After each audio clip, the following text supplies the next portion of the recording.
Okay, so I decided to just do this video laying out here. I got my castor oil on my face and I'm just sun-kissed. My face is a little burned. Anyway, the reason why when people break up, and this is any couple combination, male, male, female, female, male, female, whatever. When people go through a lot of stuff with you, like they're there for you, they're down for you, maybe they've been your friend for longer than you've been in a relationship, they've tried with you, they've tried to have the conversations, they've told you how they felt, you know, you've hurt their feelings, you've lied to them, you've bamboozled them, you've hoodwinked them, you've been in and out, hot and cold, up and down. There's been money issues, there's been travel issues, there's just been honesty issues, trust issues. I'm just saying, I'm naming all the things that basically can make a relationship tumultuous, right? Maybe even the timing wasn't right. One person felt more than the other, because two people are rarely on the same page emotionally, because there's no way to gauge how someone emotionally feels. But at some point, you just expect the bare minimum of at least what you're giving back, right? What if you don't get that? Okay, you get disrespected and you're not getting what you want, you're not getting what you desire, you're not getting what you deserve. So you're literally in a relationship starving. And then so you're honest about that, you're open about that, and you tell that person the things that you've been through. You open up, you're vulnerable, but they're not. They're closed off. They feed you a little bit, but they don't really give you the meat and potatoes, because they don't want to be real, because it's not real in their mind. Fear and insecurity and even envy will have you sabotaging a relationship, especially when you don't know yourself. So you go through all of this stuff with your person, right? And you finally, you cry, you beg, you pray, you write poetry, you dedicate songs, I said write poetry, you go on the dates, you try to take the trips. I'm saying you have tried to give everything you have to your person. You've done it consistently, you've shown up. You're not perfect, but you've been there, right? So he bought a .dance domain name with Squarespace, and they never and have him teach you how to gave dance. it back. Let's see if I can pause this. Hopefully the music will come back on. Okay. I genuinely believe that if people could hear my thoughts, they would realize I was evil. I lived my entire life thinking that I was a secretly terrible person that had just tricked everybody into thinking that I was. Hold on. Okay, I had to get rid of that commercial. So where was I?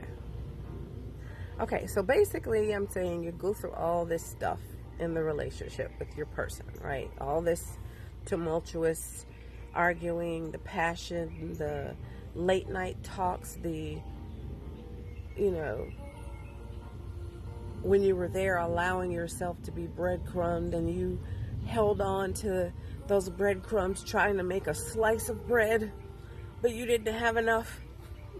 You barely had enough. You had enough to be a wonton. So you're starving. You're starving emotionally, you're starving spiritually, you're starving. And that's beyond thirsty. Thirsty is something altogether different. Starving means this person is just starving you out. They're not giving you anything. They're just taking, absorbing everything. And that's exhausting. Okay, so let's fast forward. Now it has been, let's just say 7 years of this. You, whoever you are, the collective, decide, I'm done. You would just wake up one day, because you were getting there. You were getting there all the times you gave those talks.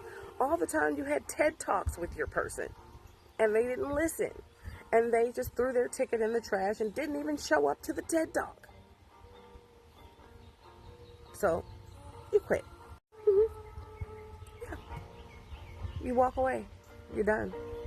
And so to the other person who's probably narcissistic and very ego-based, is going to look, oh, they left me? How dare they? I didn't do anything. No, you didn't. And that's why they left. But somehow, some way, this narcissistic person, your person, will blame you. Somehow, you didn't understand them. You didn't hear them when they told you who they were and what they wanted.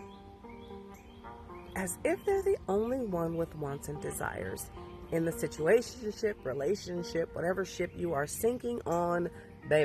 So they can't fathom how you could have the audacity to walk away. And then they try to come back. You know they coming back. Ciao, bye.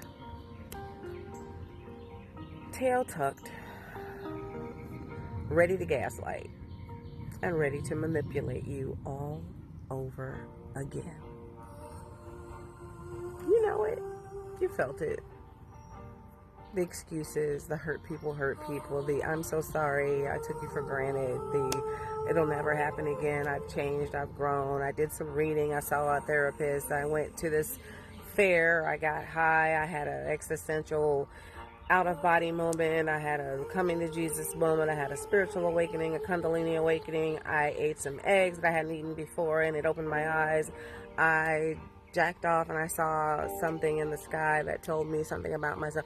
Whatever the excuse, the new reason is, it's coming with conditions.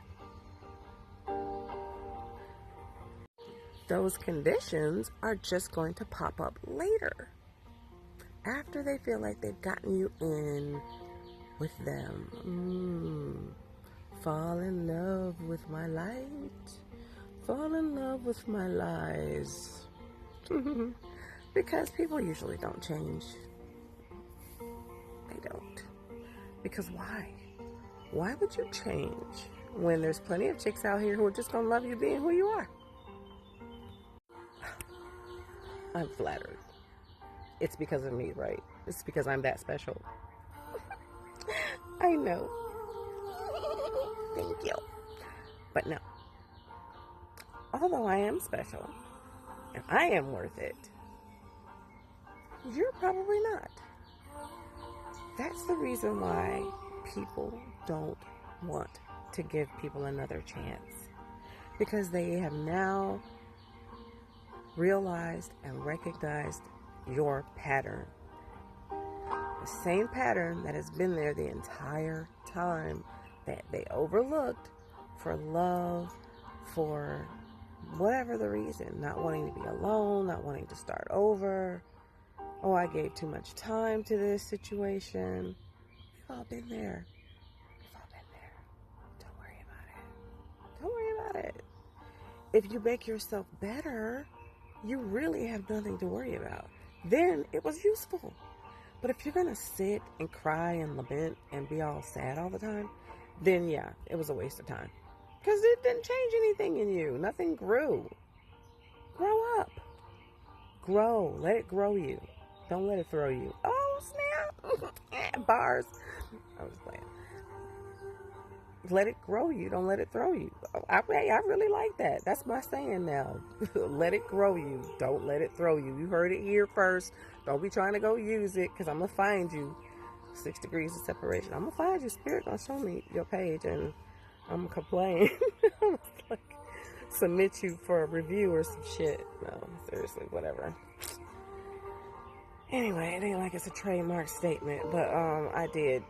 At least I feel like I said it first. Somebody else could have said it somewhere else. Who knows? There's a billion people in the world on YouTube. Anywho, that's all I wanted to talk about. But just to remind people that be careful how you treat people whilst you have them. Because if you lose someone, sometimes they won't show up feeling the same way.